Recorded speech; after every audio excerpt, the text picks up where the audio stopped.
మీ gums కూడా ఇలా డార్క్‌గా అయిపోతున్నాయా? అసలెందుకు అలా అవుతున్నాయి? ఎలా ప్రివెంట్ చేయగలం? అండ్ ఎలా కరెక్ట్ చేసుకోగలం? చూసేద్దాం. ఈ జెనెటిక్స్ వల్లనో ఆర్ స్మోకింగ్ వల్లనో ఆర్ సడెన్‌గా ఏదైనా కొత్త మెడికేషన్ వాడుతుంటే వాటి రియాక్షన్ వల్ల గూడా అవ్వచ్చు. ఎప్పుడు వరీ అవ్వాలి? సడెన్‌గా మీ గమ్స్ కలర్ చేంజ్ అయినా ఆర్ సడెన్‌గా గమ్స్ బ్లీడింగ్ అవుతున్నా వెంటనే మీ డెంటిస్ట్‌ని విజిట్ చేయాలి. లేదు మీ గమ్స్ ముందు నుంచే డార్క్‌గా ఉండి ఈస్థెటిక్ రీజన్స్ కోసం కొంచెం డార్క్‌నెస్ తగ్గించుకోవాలి అనుకుంటే కొన్ని ప్రొసీజర్స్ ద్వారా దాన్ని చేసుకోవచ్చు. ఒకటి లేజర్ డీపిగ్మెంటేషన్ చేసుకోవచ్చు.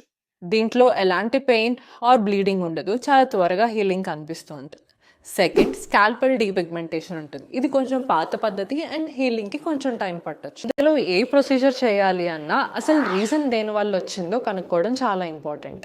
పిగ్మెంటేషన్ రాకూడదు అంటే స్మోకింగ్‌ని అవాయిడ్ చేయాలి. Regular oral hygiene important and vitamin B12 and C deficiencies లాంటివి ఉంటే వాటిని అడ్రెస్ చేయడం అన్నిటికన్నా ఇంపార్టెంట్. గుర్తుంచుకోండి, డార్క్ గమ్స్ అంటే అన్‌హెల్తీ గమ్స్ కాదు అండ్ పింక్ గమ్స్ అంటే హెల్తీ గమ్స్ అని కూడా కాదు. పిగ్మెంటేషన్ ప్రొసీజర్ ఎంత కాస్ట్ అవుతుంది అండ్ ఎంత టైం పడుతుందో తెలుసుకోవాలనుకుంటే గమ్స్ అని కమెంట్ చేయండి. నేను మీకు కంప్లీట్ గైడ్ పంపిస్తాను.